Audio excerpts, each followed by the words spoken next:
They step into the ether, ventures unknown, trusting the universe that wherever their foot lands is home. Welcome to Nepantla, the space between, the place where all the things meet, the moment right before anything, a breath, a song, a dance, a decision. Welcome to the energy, lessons, and stories of the Fool. And welcome to the first episode of my brand new podcast, Wokemagic, a weekly plática on intersectionality, spiritual activism, and artivism, and all things mystical and magic. I am Brandi Amara Skyy, your guide and space holder for the duration of our journey together. And I am so fucking excited to have landed here. And here is, at the time of this recording, on the eve of sharing out my biggest, largest art project to date, Wokemagic.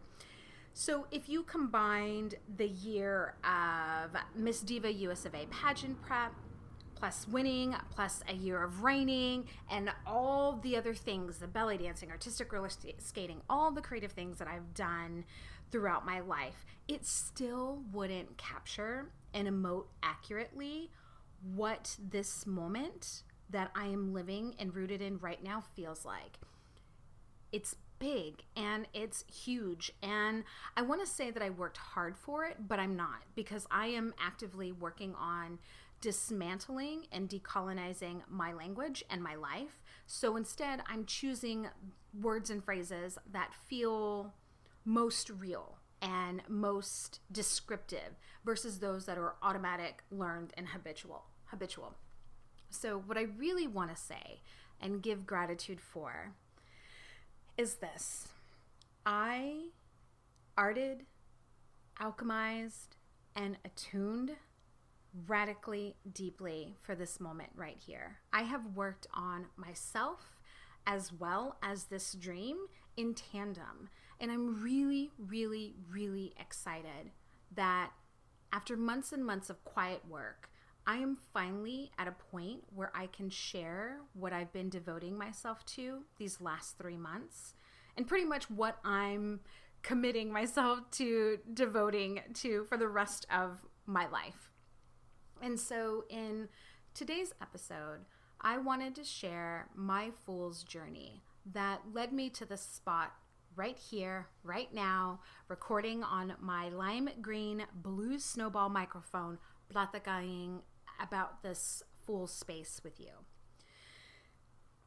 The galaxy of Wokemagic includes so much. It's literally all the dreams I've ever had about anything, about art, creating, change making, all housed and living under one roof, and that roof is Wokemagic. So it's an online bodega of curated indie, queer, BIPOC, intersectional, marginalized artists. It's a publishing house serving the same gente, and a foundation and animal sanctuary. It's literally all my dreams rolled up into one big, beautiful vision and mission. And the galaxy is so multi-dimensional and layered that when I was first starting to create it, I literally had to create a visual flowchart to help me understand what exactly it was that was wanting to come through me, and what Wokemagic really wanted to, like the panoramic vision of what it really wanted to encompass. And you can check out that visual and learn a little bit more about what's coming into this orbit in the show notes of this episode, which may or may not be done by the time this goes live, because I am no pressure hashtag sharing everything out in its own time. But you can definitely find it on our website's homepage, and that's at wokemagic.com.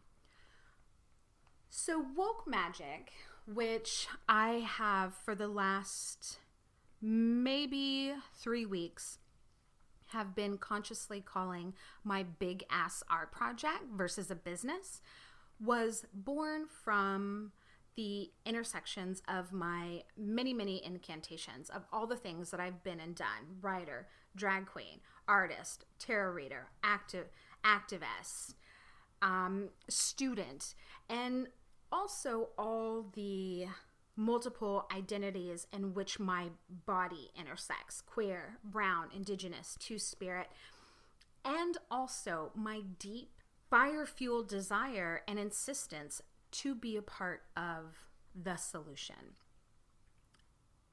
And since I can remember, really, I have always been someone who almost on a daily asks themselves, how can I change the world? How can one person actually physically make an impact? How can I, we, us be a model for the quote unquote other ways we are looking for and needing? Wokemagic was born from that fool's idea and belief that sets them out on the road to adventure to begin with, that I, we, us, the fool, actually can make a difference, that we can actually change the world, do something great, create a life of meaning and purpose for ourselves and others. I remember when I was first in the midst of creating all of this, a quote on feminism that harkens back to, where did that word come from? I don't know. It comes out of my brain. Who knows? I heard it somewhere. It's now venturing out to you. Anyways, it harkens back to my woman studies days. And the quote is, "Feminism is the radical notion that women are people," end quote.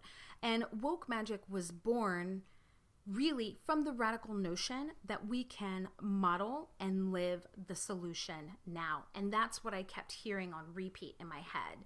And what is now manifested in a fully formed idea in our physical world arose from this unsure, where the fuck am I stepping, full space.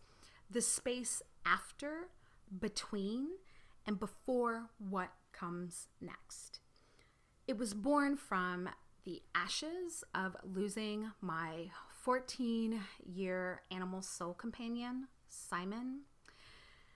And then it was born from both my grandmother's deaths in March and April of this year, in a span of 29 days from each other. And it rose from my desire to walk a path to make an impact in ways that were tangible, like flesh, were real, like you could hear, feel, touch, taste them. And real not just to me, but to mi gente, my people. My sun is in Capricorn, and I like to manifest all the things.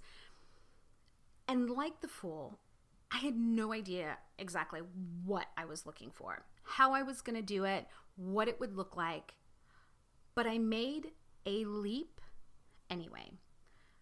And I say a leap, and I emphasize a in the leap, because I had no idea at the time if I was making the right leap, quote unquote, that would take me where I needed to go. But I trusted my heart compass, and I trusted my desire to be the change, and I jumped. And it didn't feel like a big leap at a time. It's not like the proverbial off the cliff, you see the picture, the tarot card of the fool. It felt more like a hop, especially in comparison to all the other leaps my life has been made up of. It was more simple on the surface, but way more complex in depth. This leap asked only one thing of me: that I radically trust my light rabbits. So Light Rabbits is my metaphorical play on Alice in Wonderland, where she follows the white rabbit down the rabbit hole and discovers Wonderland. Well, in my life, I found my Wonderlands when I followed those things that light me up, hence Light Rabbits. I love it. It makes sense to me. I imagine little glowing rabbits hopping around everywhere. It makes me happy. So happy. And so that's what I did. I spent the last part of 2020, really mid-year to the end of 2020, and all of 2021, venturing down the many rabbit holes of my life, of all the things. But what they, and by they I mean the collective tarot consciousness, don't tell you or emphasize on this fool's journey is that you will pass the sign you were looking, asking, praying for again and again on your way, looking for the very sign you kept on passing. It's the craziest thing. And why do we do that? I don't know. Maybe we're busy looking at our phones instead of what is happening around us. Maybe we expect the sign to be glittery and purple and glowing, and instead it's a deep, deep feeling blue-black. Or maybe our minds are just so focused on this project that we think is such a great idea. You know, that one big idea that's going to rule all ideas, kind of like the ring, Frodo's ring, and one ring to rule them all, only to spend half a year bringing that project to life. And while it was shiny, and it still is one big glowing glam bomb, just like, create me, make me now, remember me, hi. It had no heart. And then you discover your heart wasn't in it either. And that's exactly what happened to me. In my ventures down the rabbit hole in the Fool's Wonderland, I was gifted my sign. The actual entire art project and vision of Wokemagic in an AM Pages session that I had back in October of 2020. But I glazed over it. And I actually assigned Wokemagic as a throwaway mini project offshoot of that big shiny glam project that had no heart. And so I want to read y'all what I wrote in my morning pages on that glorious October 9th morning last year, so you can get a sense of the irony and the crazy things we do not see when it is literally staring right in the face. Like, it's staring at you at the face. It's like, hello, I'm right here, glowing sign. And yeah, I'm going to read it to you. Okay. There's something there. Wokemagic. Yep, I want to do that. Maybe that's the name of the company. Buy it. Go buy it today. Wokemagic. That's the company. And then this next phrase is all underlined, like 5 times. Maybe that's the sign. Holy fucking shit. All of the BIPOC brujas. I love it. Yes, yes, yes. It's a curation of magic. Yes, yes, yes. I love this idea. And then a few sentences down, just get it. For the woke awakening and rising, period. Yes, yes, yes. That feels good. That feels like this is where it wants to be. A couple of more lines down. The last 2 lines of this morning pages reads, Wokemagic. It said, payment failed. I think it was the address. And so a little backstory to that was that while I was writing my morning pages, I had a light rabbit that directed me to go buy the domain wokemagic.com. I did, but because I was trying to do multiple things at one time, I put in a P.O. box instead of my physical. I don't know. So anyways, it was declined, and I just think that that was really funny. Anyways, I ended up getting it, long story short. But I just thought that that was funny that literally that morning pages session ended with the sentence, my card was declined. Right here, right in these handwritten pages that came from my heart and fleshed out through my hands was my sign, was the very thing I had been praying for and asking, and I had just shoved it off into the corner into quote unquote sign status, and I didn't see it. Like, I didn't see it for what it was and what it is now. It was literally an afterthought. And so much daily magic, possibility, miracles, answered prayers surround us on the daily, and yet we do not see them. Sometimes it's because we don't look, but sometimes it's because we are so caught up in other things that we can't see it. We're not ready to see it. And yet, or it's not ready to reveal itself to us. And yet we feel its presence oh so close, right? We sense it's right fucking there, but it looks so damn ordinary that our eyes just dance right over it. And that's when we can start to feel frustrated and like giving up. And then all the emotions come like barreling in like a tidal wave, and thoughts of like, it's never going to happen to me. And then all of the feels. And, you know, that's what happens with me. And so I met my frustration with a tool that I always carry it in my bag at the end of my full stick on every journey I've ever gone on. And that tool in my bag is a question. And not just any question, it's the right question. There's a beautiful message about finding this right question, and I have it on a Post-it note above my desk, my writing desk, by Albert Einstein, that reads, "If I had an hour to solve a problem and my life depended on the solution, I would spend the first 55 minutes determining the proper question to ask. For once I know the proper question, I could solve the problem in less than 5 minutes."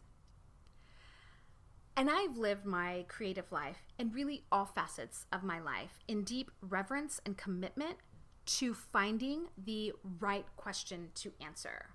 And the right question for me to answer. Not you, not anyone else, but for me to answer. And wokemagic is a magnanimous example of why I'm so damn devoted to this questioning process. So the question that stripped the Eight of Swords blindfold off my eyes and sparked a whole new world for me was, what am I not seeing? What am I not seeing? What am I not seeing? It literally became an all-day, everyday meditation. A song I hum myself as I continued to frolic down so many rabbit holes. And somewhere, at some point, amid the mundaneness of repetition, my answer slowly bloomed into my sphere. Like magic, like real fucking magic. And what I wasn't seeing was how everything connected to each other. Now, I live and spout interconnectivity, all the things, my whole life, right? So like I've been talking about how everything's connected. It's like one of my core values and golden rules that I live by. It's all connected. But what I have failed to do for so many years, and really my entire life, was turn that lens on myself. Like literally grab it and turn it to face me and my own life. And up until this epiphanic moment, I really believed everything I had ever done or created or had been, from drag to tarot to dance to writing to teacher to making a veggie burger, had nothing to do with each other. They have everything to do with each other. And once I saw that web of connection in my art and in my life, everything changed. Not because someone told me what to do, or I found it in the right book, or I found the right teacher, or someone said, "Hey, Brandi, right here, look here." No, but because I asked the question, I made the change, I shifted. I moved the pieces and parts of me first. And so when I passed by wokemagic again, I saw it as it was patiently waiting for me to see it as. Wokemagic wasn't a sign. It wasn't even an offshoot of something else. It was the something else. It was a movement that wanted to be made flesh, made real, given bones, blessed structure. A movement to revolutionizing the spiritual and publishing industry, to make it look more like us. a movement to recenter and reclaim appropriated medicine and medicine back into us, back into our hands, back into our center. A movement towards consciousness of where our spiritual tools come from, whose hands and what energies made them, realigning all of that back into the earth, all the while taking care of the earth and all of its inhabitants. A movement to do no harm, but take no shit. I don't remember who said that, but mad props to them. It's fucking amazing, and it's a code of everything that I live by. And wokemagic was a movement towards a solution for I, we, us in this lifetime. Because I am the motherfucking cycle breaker, and so are you. And what the emperors with no clothes on, who are running Wall Street and golf courses, don't know is that the fool's errand brings us back to the most powerful tool the universe has to offer us in our ventures of revolution: agency. Personal fucking agency and our deeply whole, radical, transformatively beautiful hearts, souls, and selves. And so here's the real deal.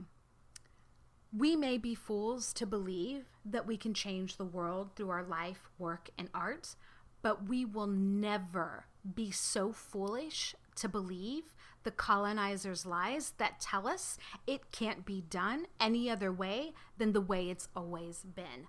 Fuck that noise. And so, my beautiful gente of cycle breakers, this first season, 22 episodes in total of the Wokemagic podcast, is all about the fool's journey, as in my own journey down all the many rabbit holes and all the many magical characters, teachers, lessons, theories, books that have shaped what has become the biggest art project of my life, Wokemagic.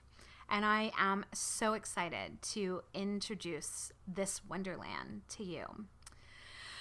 Thank you so much for being here, for riding all the waves, for listening, and for doing the work that is creating the change, regardless of what anyone else says. And as you venture through your day, your week, the rest of your life, take a moment before you pause to smell the roses and ask yourself, what am I not seeing? Pay attention to what shows up, and then follow whatever light rabbits come into view down whatever holes they lead you to. Until next week, my beautiful, beautiful gente of friends and change makers, mucho más love, light, solidarity. Contigo.